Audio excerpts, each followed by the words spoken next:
Welcome back into the Rowdy Studio. I'm Stephen Levine, sitting alongside Tom Vandervoort, who's back from vacation.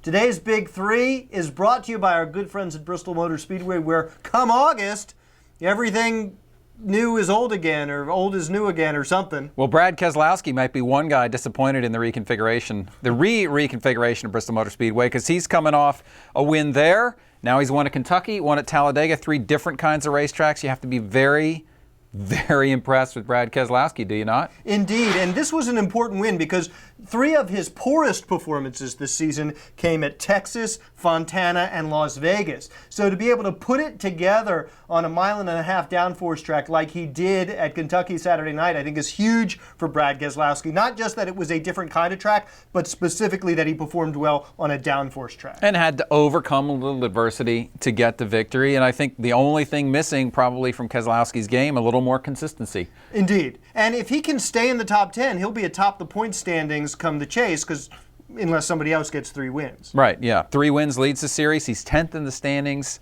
Now, SMI chairman Brtuon Smith, Kentucky, of course, being an SMI track.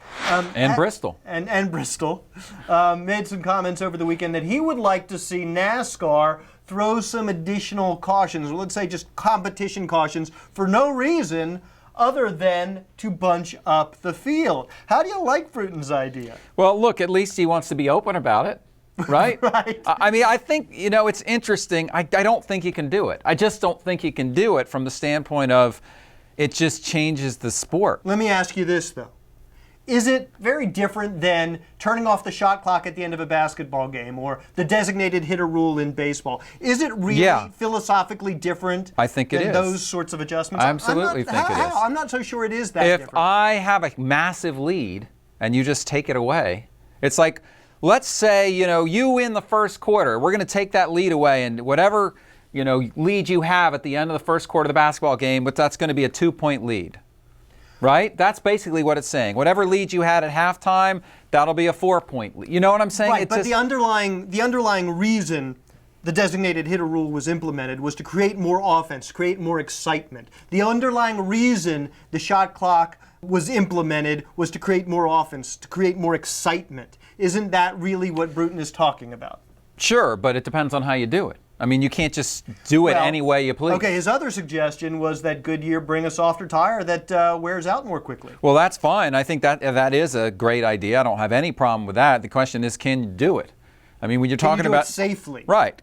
Obviously, Goodyear's had a real challenging time trying to find that sweet spot between grip and durability, making the thing wear, give off heat, but not wear too much. And these cars, with the speeds we're running now at a lot of these racetracks, the weight of these cars, the center of gravity of these cars, that is not easy. That is not an easy thing to achieve. I like the fact that he's open about these things and he's thinking about things. And he recognizes it's like with that Bristol, it's entertainment as well as competition. But the fact is, it's sports, and you don't want it to slip into sports entertainment. You don't want it to slip into WWE. You don't want it to slip into that territory next. All right. Well, the territory I want to slip into next is the wild card chase. It's amazing. The chase for the chase. Kyle Busch right now, he's got 1 wild card spot. 1 win. He's in what? He's 12th, in 12th. Yeah.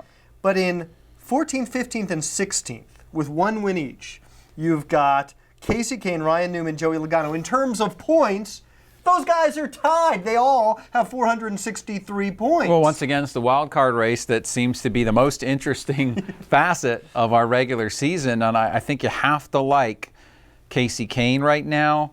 I think if you had to put your money on 2 guys, it'd probably be Kyle Busch and Kasey Kahne. Well, I think they're the guys that are most likely to go out and win another race, or 2. Here's the thing about Kyle Busch. I'm not really worried about him making the chase, but if I were he, I would be very worried about quality control issues at Joe Gibbs Racing. Sure. I mean, yet again, he has a mechanical issue that ruins what could have been a victorious day for Kyle Busch. So, absolutely. But I think he's safely in the chase. But don't forget, no one's safely in the chase. That outside of the top 10, you have Carl Edwards in 11th, and actually Paul Menard in 13th is ahead of Kasey, Ryan, and Joey. Now, I don't think Paul Menard is going to win a race, so I'm not really going to include him in the conversation.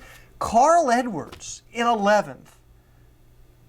he's got to win a race, man. I mean, Carl Edwards, who basically tied for the championship last year, may not make the chase. Well, it's certainly possible. The thing about Carl Edwards is he could catch fire at any time. And you just don't know when that time is going to be. Sure. So, he's in position. Carl Edwards is hanging in there. He does need to find some more speed. There's no doubt that he needs to find some more speed. He's got to do that. Keselowski is 34 points ahead of Carl Edwards. Yeah. That's a pretty significant margin in 9 races. My point is that Carl Edwards, while he hasn't led a bunch of laps, while he hasn't won a race, he's still hanging in there. He's 11th in the points. He gets a little more speed out of his race car, I think it's time for that team to start taking chances in order to bank a win, because I don't think they're going to get there in terms of points. I think they're going to need to get in there in terms of wild card, and so you're going to have to start pulling the trigger on some fuel strategy, some track position strategy. Well, I think you might maybe steal a win. Want to target some of these races that Carl Edwards should. Some of these tracks Carl Edwards should be good at. You might want to start thinking about, okay, are there some riskier things we might want to try with a setup to give us an advantage? And maybe there's a place and time to do that. Maybe. All right. For Tom Vandervoort, I'm Stephen Levine. Thanks again to Bristol for sponsoring today's Rowdy Big 3.